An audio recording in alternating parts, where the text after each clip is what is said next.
जय साईं राम। नमस्कार, मैं बृजमोहन सूरी, मोटिवेशनल स्पीकर, साईं ग्रंथ राइटर, रेड बुक एक्सपर्ट। स्वागत कर रहा हूं आपका आपके इस चैनल में। आज हम बात करेंगे नवरात्रों में ले आइए ये 3 वस्तुएं। जी हाँ, ये है 3 वस्तुएं नवरात्रों में ले आइए और पा लीजिए माँ दुर्गा का आशीष।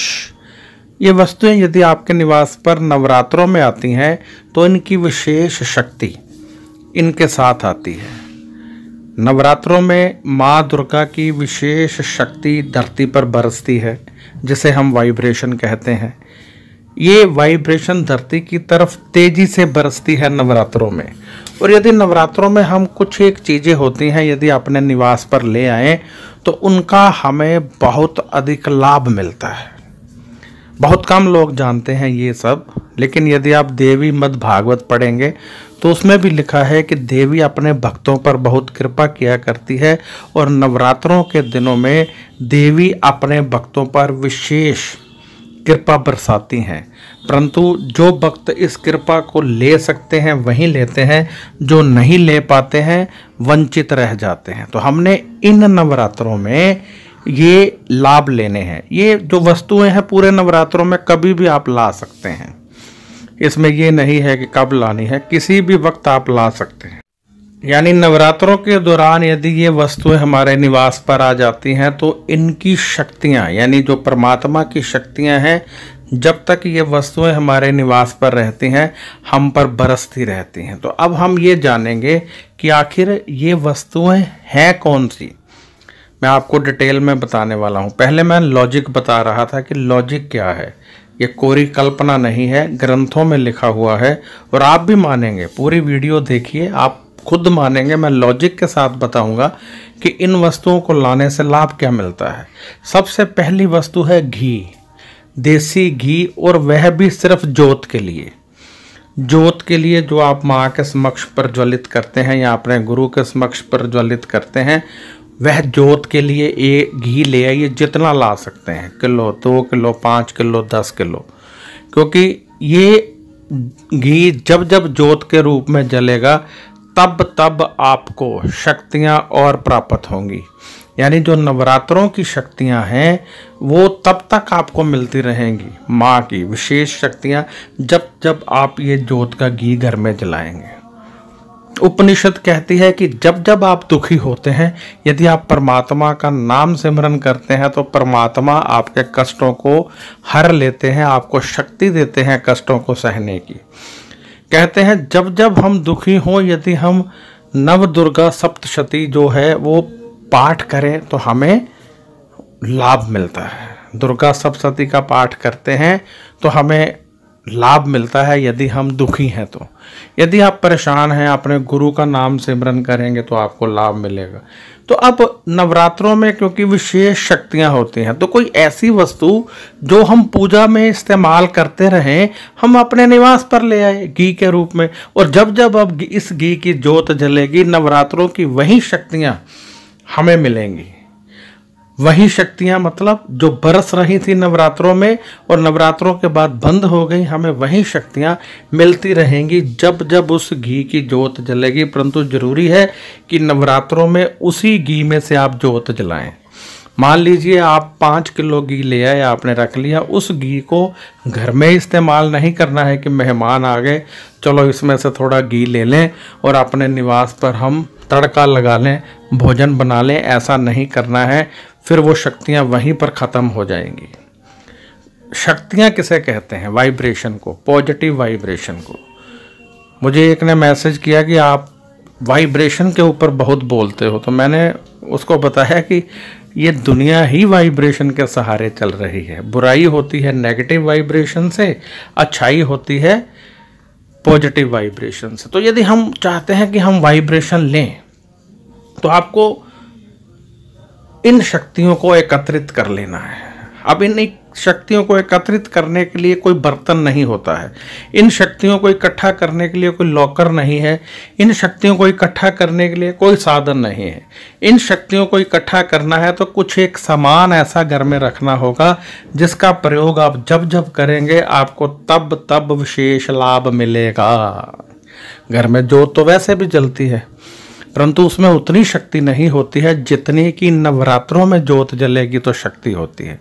नवरात्रों में आपको चाहिए कि आप लगातार ज्योत जलाएं, अखंड ज्योत जलाएं। जितने भी नवरात्र हैं, मेरी एक वीडियो डाली है मैंने, उसमें मैंने बताया है कि कैसे यदि इन दिनों में आप अखंड ज्योत जलाते हैं तो कैसे लाभ होगा। बहुत सारी वीडियो मेरी समय समय पर आती रहती हैं।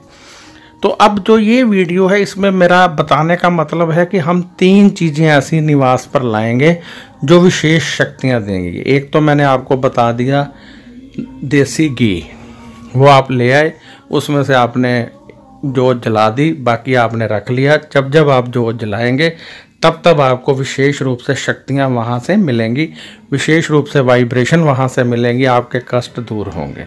अब दूसरा जो है वह है सुपारी, लौंग, इलायची। सुपारी, लौंग, इलायची, ये 3 चीज़ें आप अपने निवास पर ले आइए। ये भी जितनी मात्रा में ला सकते हैं ले आइए। ये माता को समर्पित कर दीजिए, समर्पित कर दीजिए और पूरे नवरात्रों में ये पड़ी रहें। जब कंजक पूजन हो तब भी पड़ी रहें, तत्पश्चात आप उठा लें भोग लगाकर। और इनमें से जब भी आप कुछ भी अपने भोजन में डालेंगे वह भोजन अमृत बन जाया करेगा।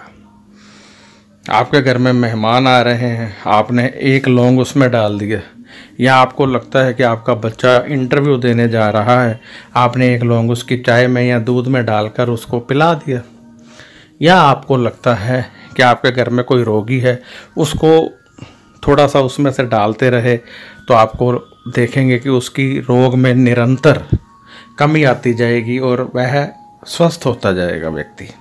तो इस प्रकार आप लाभ ले सकते हैं। ये लाभ लेने के बहुत सरल तरीके हैं। आप लोग पंडितों के पीछे भागते हो, आप तांत्रिकों के पीछे भागते हो। मैं कहता हूँ कि आप कुछ विशेष करना सीख लीजिए। एक व्यक्ति है, डेरा लगाकर बैठा है, बाबा बना हुआ है, आप उनके पास जाते हो, उनके पास क्या है? क्या उनके पास परमात्मा रहते हैं? नहीं। उन्होंने शक्तियों को जाना है, उन्होंने शक्तियों को पहचाना है, उन्होंने विशेष विशेष अवसरों पर पाठ पूजा करके अपनी कुंडलनी को जागृत किया है, अपने भीतर के सोए हुए परमात्मा के उस आशीष को जागृत करके परमात्मा की उस विशेष वाइब्रेशन के साथ अपनी वाइब्रेशन को जोड़ लिया है। तो हमने भी वो कर लेना है। जो ये मैं टोट के बताता हूँ, आप कहेंगे भी ये क्या है, तो मैं कहूँगा ये बहुत शक्तिशाली हैं। आप करके देखिए। आपने ये सामान ले लिया, आपने जब जब इसका इस्तेमाल करना है आप मुझे याद करेंगे कि हाँ वाकई में ही बृजमोहन सूरी ने ये बताया था और हमें ये लाभ हुआ।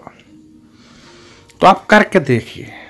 और फिर अब ये जो सामान आपने रखा, इलायची, सुपारी, लौंग, इसको आप सुपारी को जैसे कभी भी लेके जा सकते हैं। जैसे कभी आपको लगता है कि मुश्किल आ रही है, कभी आपको लगता है कि कोई काम नहीं बन रहा है या कोई मान नहीं रहा है, किसी से कोई काम निकालना है वो नहीं मान रहा है, तो आप इस चीज़ को साथ ले जाएंगे तो आपका काम उसी समय हो जाएगा और सामने वाला व्यक्ति उसी समय तैयार हो जाएगा, इनकार नहीं करेगा। तो ये 2 चीज़ें मैंने आपको बताई। यदि आप उपनिषद पढ़ें तो उपनिषद में भी लिखा हुआ है कि परमात्मा की शक्तियाँ धरती पर वाइब्रेशन के रूप में प्रवाहित होती हैं और नीचे जो भक्त लोग हैं, यदि उनके शरीर में से वैसी ही शक्ति ऊपर की तरफ उठती है तो वह शक्ति उन परमात्मा की शक्ति को पकड़ कर ले आती है और मानव शरीर में प्रवेश करवा देती है। तो अब मैं आपको ऐसे ही तरीके बताता रहता हूं कि आप इन दिनों का लाभ उठाएं और ज़्यादा से ज़्यादा पॉजिटिव शक्ति को अपने घर में ले आएं, क्योंकि नेगेटिव वाइब्रेशन तो हमारे घरों में वैसे ही बहुत होती है। चुगली करते रहते हैं, इधर उधर की बातें करते हैं, नज़र लगाने वाले आ जाते हैं, नॉनवेज खाने वाले आ जाते हैं, तो नेगेटिव वाइब्रेशन तो आती रहती है। पॉजिटिव वाइब्रेशन लेने के अवसर बहुत कम मिलते हैं और हमें उन अवसरों का पूरा लाभ उठाना चाहिए ताकि हम उन अवसरों का लाभ उठाकर पॉजिटिव वाइब्रेशन ले सकें। तो ये 2 वस्तुएं, एक में 3 और एक में 1 आपने समझ ली। वैसे तो ये 4 हो जाती है, लेकिन मैंने दूसरी को 3 शब्दों में बांट दिया है, तो आप वो सामान भी ले आएँ और रख लें। अब तीसरा जो है वो बहुत इम्पोर्टेंट है। यदि आप लगन के साथ वो तीसरा सुने और ले आएँ तो आप कहेंगे कि आज आपको मैंने रामबाण चीज़ें ही दे दी। सच कह रहा हूँ कि मैंने 17 साल नंगे पैर रहा हूँ। मैंने सभी ग्रंथों का अध्ययन किया। जब भी किसी ग्रंथ को पढ़ता था तो लगता था कि ये ग्रंथ तो पहले से ही पढ़ा हुआ है।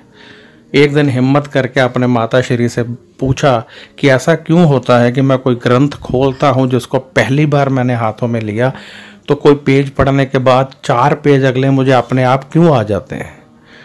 तो उन्होंने बताया कि जब तू पैदा होने वाला था, यानी जब मैं पैदा होने वाला था, तो मेरे माता श्री 4-4, 5-5 बार सभी ग्रंथों को पढ़े थे।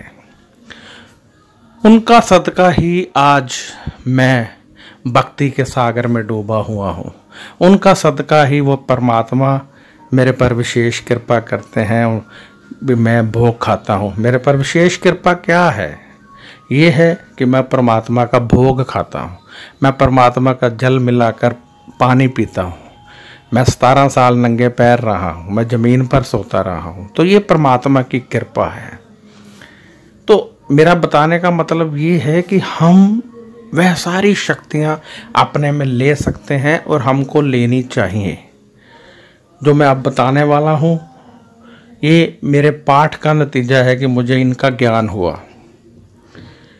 तो ये सारी चीज़ों का ज्ञान जब पाठ पूजा में होता है तो फिर भक्तों को बताएं तो वो भी तर जाते हैं। मेरी एक पुस्तक है छोटी सी, यदि आप कभी मंगवाएं, साईं मद भागवत और साईं गीता सार, उसमें क्वेश्चन आंसर है साईं गीता सार में, कि ऐसे क्वेश्चन जो भक्त सवाल करते हैं उन सभी क्वेश्चंस के जवाब उसमें हैं। एक मेरी है हिंदू मान्यताओं के विभिन्न उदार, कि हिंदू मान्यताओं के जैसे तुलसी का पत्ता क्यों नहीं खाना चाहिए, घंटी क्यों बजाते हैं, पहली चपाती कहाँ से आई, ऐसे बहुत सारे सवालों के जवाब उसमें हैं। मेरी भक्ति की वजह से मेरे को ये ज्ञान हुआ और आज मैं आप में वो बांट रहा हूँ। सच मानिएगा कि यदि आप दिल से इसे स्वीकार करेंगे तो आपको बहुत लाभ होगा। तो तीसरी वस्तु है सिंदूर। सिंदूर अपने घर में ले आइए उस दिन, जितना ला सकते हैं। अब आप में ये शक्ति आ गई। आप ये सिंदूर महारानी के श्री चरणों में रख दीजिए और प्रार्थना कीजिए कि हाय माँ, इस सिंदूर को अमृत बना दो। ये जहाँ भी इस्तेमाल हो उस व्यक्ति के सभी दुख दूर हो जाए और वो भवसागर से पार हो जाए और सभी रुके हुए कार्य उसके संपन्न होने लगे। हे माँ, मुझे आशीष दो कि मैं अपने खुले हाथों से ये सिंदूर बांट सकूं। अब ये सिंदूर आपने यदि रखा है तो आप किसी को भी दे सकते हैं। जैसे किसी की शादी है, थोड़ा सा उसको दे सकते हैं। कोई मंगल काम में जा रहा है, इसका उसको तिलक कर सकते हैं। कोई किसी विशेष काम में जहाँ खतरा है वहाँ जा रहा है तो थोड़ा सा पर्स में डालकर लेके जा सकता है। तो ये सिंदूर आपके पास आ गया। अब आपके पास भी एक ऐसी शक्ति आ गई जिसे आप बांट सकते हैं। तो आप मेरी बात को समझ गए होंगे कि साधु संतों के पास ऐसी वस्तुएं ही होती हैं जो वो बांटते हैं। ले बच्चा, ये ले ले, इससे तेरा ये काम हो जाएगा, ये ले ले, इससे तेरा ये काम हो जाएगा। मैंने आज आपको सिंदूर को अभिमंत्रित करने, शक्तिशाली बनाने का टोटका बता दिया। अब आप भी आगे बांट सकते हैं। खुले दिल से बांटिए, आपका कोई नुकसान नहीं होगा इसमें। ये माता का सिंदूर है, आपने चढ़ाया है, आपका नहीं है। नहीं तो कुछ लोग सिंदूर किसी को देने में वहम करते हैं, परंतु ये सिंदूर आपका नहीं है, ये माँ का सिंदूर है। और आप एक जरिया बन रहे हो कि आप उसमें से उठाकर किसी को वो उपहार स्वरूप, प्रसाद स्वरूप दोगे, तो आपका नहीं है। पहले ये बात समझ लीजिए। खुले दिल से दीजिए, देखिए कितना लाभ होता है। तो अब ये 3 चीज़ें आपके पास हैं तो आप शक्तिशाली हो गए। अब जब अगले नवरात्रे आएंगे, आप दोबारा इसको करेंगे तो और शक्ति बढ़ जाएगी। तीसरे नवरात्रे आएंगे, उसमें फिर दोबारा करेंगे तो और शक्ति बढ़ जाएगी, क्योंकि चेन बनती जाएगी और आपकी शक्तियाँ बढ़ती जाएंगी। दूसरे नवरात्रों में फिर ये सामान उस सामान में मिक्स कर लीजिएगा, तीसरे में फिर दोनों वाला सामान मिक्स कर लीजिएगा। इस तरह बहुत तेज़ी से शक्तियाँ आपके पास इकट्ठी होना शुरू हो जाएंगी और आप भी लोगों के दुख दूर कर सकते हैं, अपने दुख भी दूर कर सकते हैं। तो आप ये सब नियम से, लगन से, श्रद्धा से करके देखिए, फिर मेरे को बताइए कि आपको कितना लाभ हुआ है, और देखिए कि आपकी ज़िंदगी में किस तरीके से एक बदलाव आता है और माता रानी का आशीष आपको मिलता है। माँ अपने भक्तों पर विशेष कृपा किया करती हैं। माँ की कृपा अपने भक्तों पर बरसती रहती है। तो आपने ये कृपा लेनी है, आपने ये कृपा अपने पर लेनी है। जब आप दूसरों को भी कुछ देंगे तो उसका भी लाभ आपको मिलेगा। तो अब मैं यहाँ इजाज़त चाहूँगा।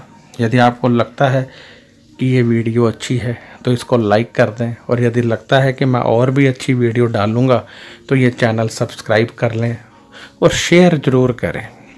यदि आप लाभ लेना चाहते हैं तो लाभ लेने का तरीका एक और ये भी है कि ऐसी वीडियो अच्छी से अच्छी लोगों को शेयर करें ताकि वो देखें, उनका भला हो और उस भले में आपको भी हिस्सा मिले। तो आप इसको शेयर भी करें, और आप यदि कोई सवाल करना चाहते हैं या आपकी कोई समस्या है तो आप व्हाट्सएप कर सकते हैं। कृपया फ़ोन मत कीजिएगा, फ़ोन यहाँ कोई नहीं उठाता है। व्हाट्सएप करें। जन्म कुंडली दिखाना चाहते हैं तब भी व्हाट्सएप करें।